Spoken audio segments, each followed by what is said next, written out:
Hey everyone, I am MSK, aka Master Swag King, coming at you guys today with another video. And in today's video, I am going to be talking about the upcoming Warner Brothers DC movie, Blue Beetle, which is coming out on August 18th, 2023. The summer 2023 movie season also has other big blockbuster tentpole films coming out, such as Haunted Mansion, Teenage Mutant Ninja Turtles, Mutant Mayhem, and Meg 2 The Trench. And yes, I will be watching Meg 2 The Trench opening weekend, and I will be going to the Thursday night previews. It still baffles me to this day that people still don't know what that is, actually. So here, I'll explain it to you really quickly.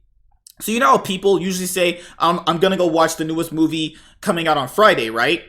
Well, shocker. This is gonna be something you will be able to actually have benefit for, not just now, but many years later down the line when you want to see new movies early. Actually, you can go to the Thursday night previews. New movies come out Thursday, actually. That's why there is a term called the Thursday night previews. So I will be going to the Thursday night preview for Meg 2 The Trench because, as you guys know, I am a huge shark film fan. I love the bad ones and I love all the good ones. Give me all the bad shark movies, and hopefully you're going to give me a good one here. But, as you guys know, the first Meg movie with Jason Statham, you know, it's a movie. It's one of the movies of all time. It's the best way I can describe it right now. But I will be doing a watch party for the original Meg movie, and then I'll be doing a movie review, then proceeding to obviously watch the new one, and then obviously review the new one for you guys. So there's a lot going on right now. So let's kind of break this down from two different angles, actually. So the first angle is that the landscape with the box office is going to be a little weird considering the fact that we have this big writer's strike going on right now. This writer's strike is going to be impacting the movies that were already in pre- and post-production, actually, okay? So that means that, you know, the movies that are coming out right now will most likely, depending on their box office results, will stay in the movie theaters much longer, actually. Because remember, for like these past 2 to 3, like 2 years, I would say, or 2.5 years, studios who want to prop up their streaming service, i.e., you know, HBO Max, then now called Max, Disney Plus, Peacock, Paramount Plus, they'll release a big blockbuster tentpole movie, then in about 30 days, depending on its box office results, take it out of theaters and put it on the streaming service. Now, given the fact that we have this current writer's strike going on, we're probably not going to have that happen with these other bigger blockbuster tentpoles coming out right now. But like I said before, that still just depends on how these movies perform at the box office, actually, okay? So then let's talk about just DC and Blue Beetle in general, right? So to really just see where it's all come from, let's just start from Man of Steel, right? Nothing pre-Man of Steel, though I have a point about that I'll mention after this, okay? So Man of Steel onwards, you could probably indicate the box office getting weaker pretty much around Justice League 2017.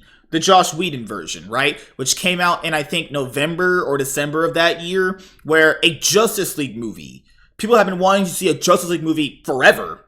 A Justice League movie making $630-something million at the box office.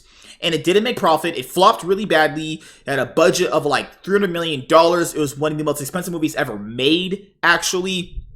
You could probably point to that as the first initial sign of a box office decline for like the DCEU. I'm not talking about like the Joker or the Batman. It's different. I don't care if it's, I don't feel like to kind of lump them together. Just DCEU, not Joker, not the Batman. Okay. So after that, you had Aquaman, which is your biggest exception to the rule. Aquaman being the highest grossing film ever in the DCEU and, well, pretty much always be the highest grossing DCEU movie ever, given the fact that the DCEU movies coming out recently have been flopping at a pretty big exponential rate, actually. After Aquaman, you know, I love that first Shazam movie that came out back in 2019. That's my favorite DCEU movie, but that movie didn't perform very well either. Another huge indicator of a really pretty piss poor box office return. Luckily, the movie's budget kind of made up for that and the marketing, so you could kind of argue it was profitable, or maybe they had some decent revenue stream for it actually. But after 2019, it all starts, essentially you could point to the final nail in the coffin, where the movies just trail off and just do completely bad at the box office when Birds of Prey comes out and essentially does fuck all at the box office, right? It even loses to Sonic. Now, I know people have mentioned, well, Birds of Prey, it lost to Sonic, but like they're saying it as that's some sort of like a jab to Sonic. That Sonic movie was really, really good, and the sequel was also pretty good. And people forget, just like you just saw this year in 2023 with properties like Mario and properties like Barbie, whether you like the movies or not as a consumer, those properties have a huge fan base. People forget Sonic is a very huge character. I mean, I don't know why people didn't think Sonic would not have outperformed Birds of Prey. And plus, Birds of Prey was horseshit. It's one of the worst super movies ever made, in my opinion, right? So Birds of Prey comes out terrible.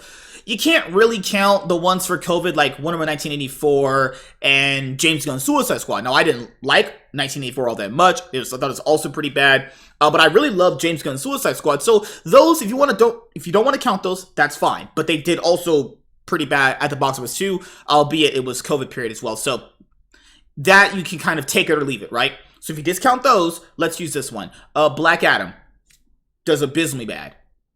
So abysmally bad, The Rock is out here having to light a deadline about the movie actually making a profit. It did not make a profit. We know it didn't make a profit.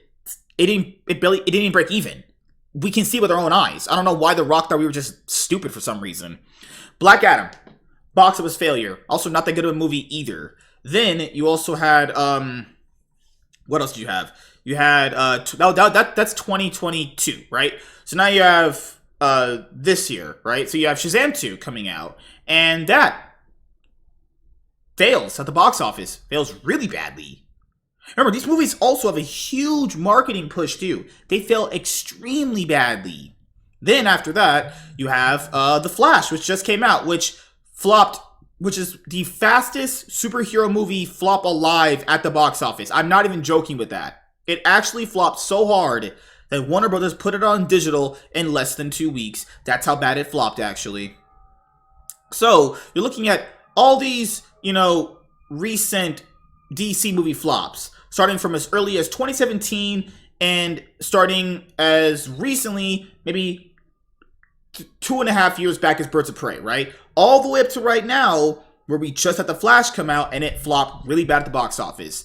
So, Blue Beetle, which was originally intended to be just a streaming movie like Batgirl was, this movie got a bigger budget than what it was initially given to have it become a theatrical release, right? So this movie's budget, I have to assume, is somewhere near like 80 to like 90 million. I mean, doesn't look like Warner Brothers might be putting a whole lot of marketing into this movie as well. I mean, the trailers for the movie obviously have been like, I don't know, the first one was actually pretty solid. The second one is just useless and provides nothing, honestly. You have this stupid George Lopez saying Batman's a fascist. Like, who wants to hear that shit in their movies, man? Who wants to hear freaking like Batman's a fascist? Like, who actually thought that was a good line for someone to say? You are freaking brain dead, man. Fucking degenerate idiots, man. Losers. Really? That's how you're gonna get people to watch your DC movies? Really? Is having someone say Batman's a fascist in your trailer? Really? That's just so stupid, So, this Blue Beetle character, Jaime Reyes, this is the one you guys have probably seen from the new 52 Flashpoint DC animated universe. The one based around the Flashpoint Paradox, actually. Jaime Reyes. I'm only really familiar with Jaime Reyes, actually. I still gotta do a little bit of, researching on his character's history, actually. But this movie, the opening weekend range for this movie coming up is really bad. Because if the movie is essentially, let's just say a round number, right? Because it's a big blockbuster tentpole. It has to be at least around $100 million, at least. If it's 80 or less, I doubt it. Let's see, it's going to be around $100 million, right? If its opening weekend range is $12 to $17 million, that's terrible. Now, what I also want to point out before I start going over these articles that I have right here in front of me, is a lot of, I mean, this is not just exclusive to DC fans. This is exclusive to a lot of people too. But for DC fans, when it comes to their movie specifically, on Twitter, because DC Twitter accounts like to frickin' go all in on these weird Twitter weirdos and think that they're actually money for them, which is really stupid. Like, you have the DC fans saying, oh, I'm going to support this. This is a great idea. I like this underrated character eating a movie. And then no people show up at the box office for it. No interest there for the movie. Because we've seen just recently, and this is, I admit, clear recency bias with Barbie and Oppenheimer. If there's interest there, people will go check out the movies.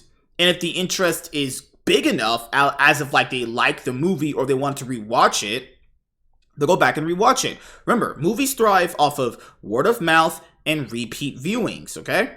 So, let's look at it this way. When you're seeing these type of numbers, does that indicate to you that these DC fans on Twitter are interested? And also, Twitter's not a real place. Let's be honest, there's social media, but people like to use Twitter a lot, so I'll use this as an argument basis, okay? So, the people online are world-class bullshitters. They'll just tell you some shit just because it's what you want to hear, but they're not actually about that life. People that say they read comic books, they don't. People that say they watch these movies in theaters, we know they don't. The numbers literally show they don't, right? So I don't know. So when people keep saying, you know, like, they're supporting these movies, they're not. At least not on the masses. Or maybe that's just the numbers for them right now. People forget, it could be just the fact of the matter is that the general audience is just not interested in DC movies right now. Because, I mean, they've been really bad for the most part. You know, albeit Marvel's been bad too, but that's not the point. This is about DC right now, right? So, my thing here is, you know, I wouldn't trust anything someone says online when it comes to, like, they're going to support the movie. Even these, like, weird, cringy fan campaigns. It's like, oh, we're going to go support Blue Beetle. It's like, you and your two friends will. A lot of people aren't, you know? Like, when someone says, I'm going to support something, well, I need to see actual numbers there. Because, I mean, The Rock thought he could cater to a bunch of DC fans for some box office tickets. That didn't work out. I mean, even a character as big as The Flash couldn't get interest into the box office anymore. Now, that's also because of Ezra Miller as well, but you guys see my point here, right? I'm just saying, people are just world-class bullshitters, and when people say they're about something, they're probably really not. And on Twitter, I really wouldn't take people's opinions on Twitter super seriously when it comes to that, because if the numbers are not supported, then obviously you can know.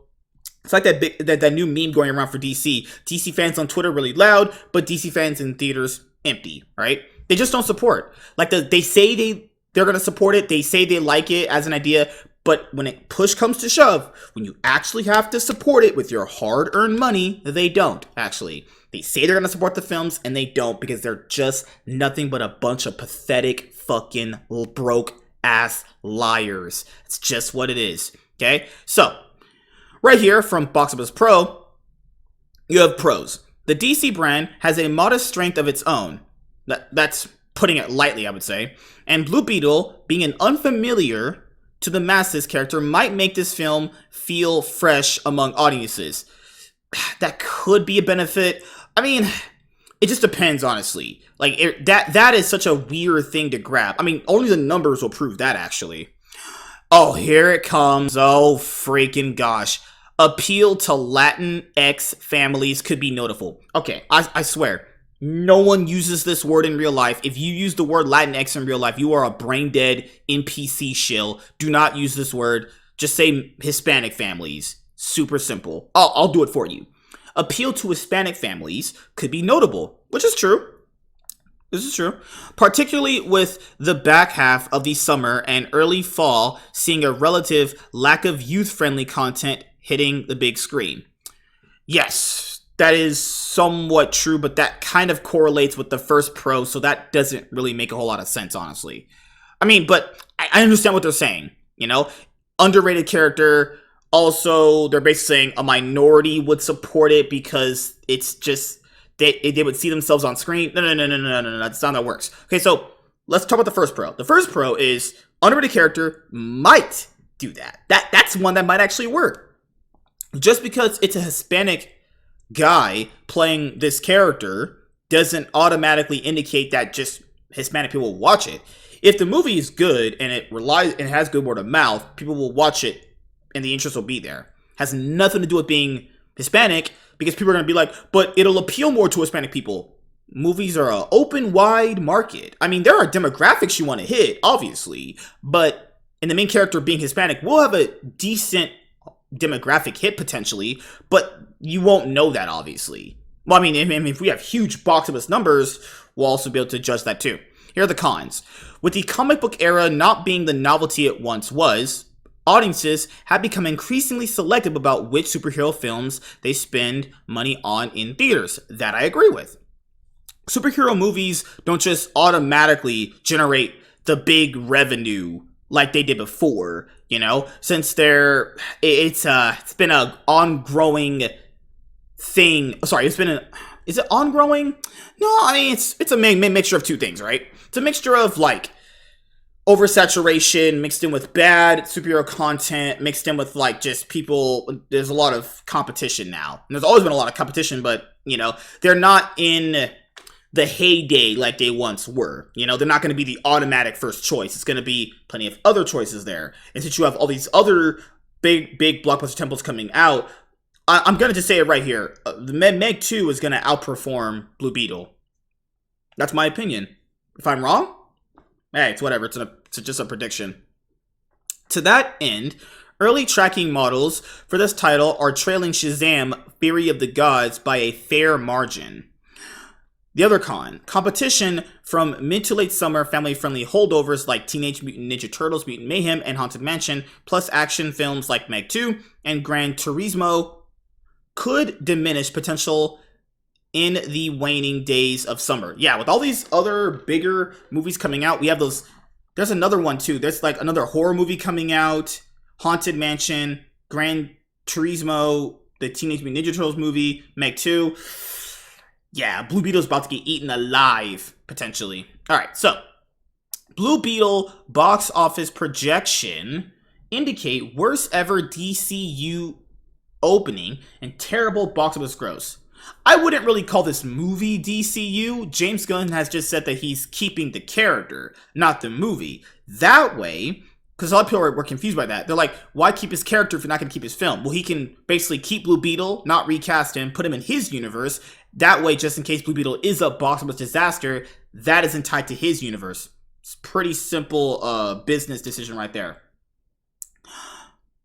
Blue Beetle may have avoided cancellation by Warner Brothers Discovery, but projections for its box office are far from great news for the studio.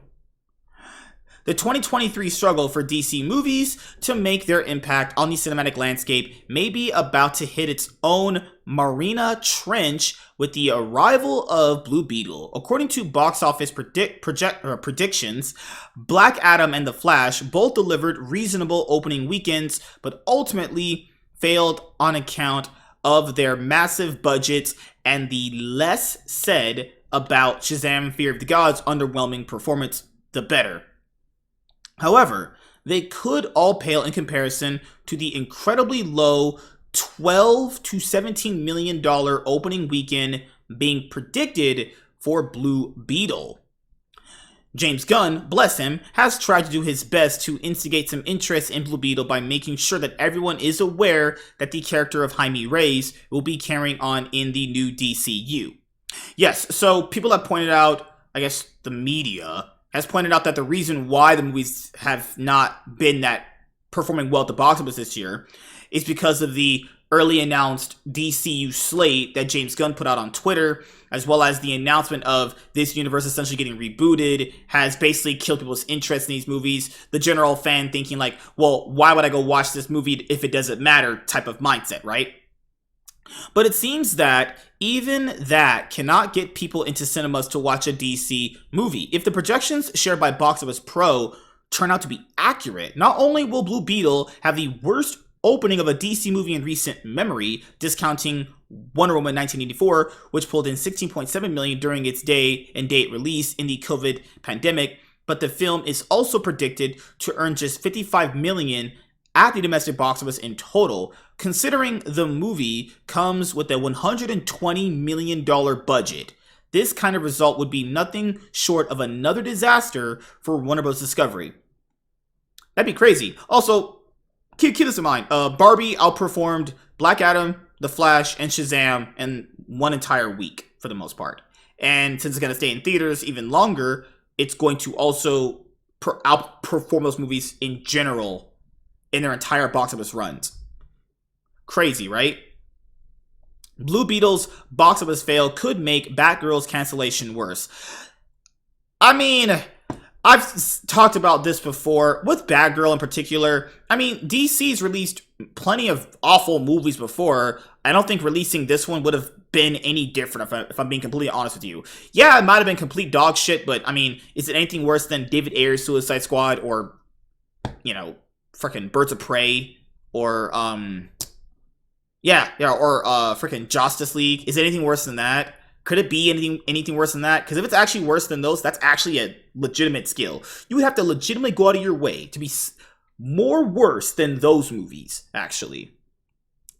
As if things don't look bad enough for Blue Beetle's box office, the film star will not be coming out to promote the movie thanks to the ongoing actor strike, which is something that can only hinder any chance Warner Bros. Discovery had to try and drum up more interest in the film. Of course, there was at one point a chance that the movie may not have even made it to cinemas, having originally been planned as a Max exclusive along with Batgirl. Having been saved from the cull of projects that saw Batgirl scrapped, Blue Beetle now looks like it will be a bigger loss for the studio than Batgirl's release would have ever been. I really doubt that. This movie coming out would have also probably flopped too, because as of recent DC movies coming out, we know they would not have done well at the box office. So Batgirl coming out would have honestly meant nothing. While there are many unknown superheroes that have hit cinemas and become big hits, for the DC franchise to try and do that when even its biggest hitters are not doing the business almost set them up for a fall. While Blue Beetle is well known in some circles, for general cinema audiences, that is not necessarily true, and that certainly won't help the cause. In contrast, there were many things going for Batgirl, including appearances by Michael Keaton as Batman and Brendan Fraser as the villain Firefly. But that wouldn't make any sense, because that even helped The Flash. You know? Michael Keaton would not have propped up Batgirl's box office. I just wouldn't have. Like, all these things that they're talking about, yeah, these things could matter potentially, but, you know, these big appearances don't even matter for other movies, so why would they specifically matter for Batgirl? It's because she's tied to Batman? It's like we had 2 Batman in The Flash, and that didn't help out. The film eventually became a tax write-off, disappointing many fans, and creating a real sense of animosity toward Warner Bros. Discovery by fans who still cannot understand why a movie that was practically complete ended up being binned. Soon enough, we will know exactly how much of a bad financial decision releasing Blue Beetle was when the movie is released on August 18th as the penultimate DC movie of 2023. Well, we might be getting Aquaman 2 potentially this year, but, you know, given how the writer's strike might be going, this might be the final DC movie this year. And imagine that. 3 DC movie flops in 1 year. That'd be absolutely insane. And I'll be honest here. When they announced this movie, I was like, maybe they could have just paired him up with someone else. Like Blue Beetle and Booster Gold. I think he works better with Teen Titans. Or you could have just did a Young Justice movie. Do people just really want to see just Blue Beetle by himself? I'm not saying he's a bad character, or other iterations of his character are bad. I'm just saying, like, is he that interesting enough for his own movie? Or could he have been even better propped up with, like, Young Justice, Teen Titans, Booster Gold, you know? And I think potentially they turned off a lot of their own audiences with this movie when a trailer came out for this movie where George Lopez was saying a line of, Batman, that guy's a fascist. Yeah, probably might not be the best marketing tool, Warner Brothers, you complete incompetent morons. But yeah, that being said, do you guys think Blue Beetle will be another DC box office bomb? I mean, with a domestic total range of that's pretty freaking bad. And if its budget is really $120 million, if it gets like 30 to like potentially $50 million, that would be a mega flop. And I'm saying this right now, the Meg to the Trench, or even Teenage Mutant Ninja Turtles Mutant Mayhem, will potentially outperform this movie at the box office. And with that being said, are you guys going to be actually watching Blue Beetle in theaters? Let me know in the comment section below. Do you think this movie is going to flop and be the third DC movie flop for 2023? I'll see you guys later. Like, comment, and subscribe. Most of all, enjoy. I'm MSK, and this is Online Cinema Entertainment, your one place for online cinema. All right, see you guys later. Deuces. Peace.